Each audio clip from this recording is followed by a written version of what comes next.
How to set up a trip on Waze app. Now in order to set up a trip on Waze app, just simply open Waze and tap to these three bars from top left corner.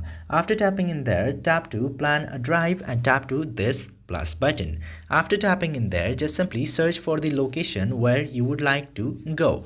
For example, let's search for waterfall, and after that you need to select the specific place that you have searched for from here. I'm selecting this first one. Now after coming to this section, first of all you need to select your location where you would like to start the trip from.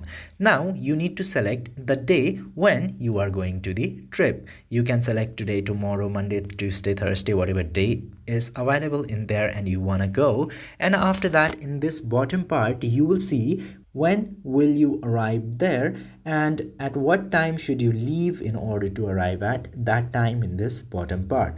Then after making it sure, just simply tap to save button and your trip will be saved in Waze and you can easily set up your trip like this. I hope this video was informative to you. If yes, don't forget to hit the subscribe button.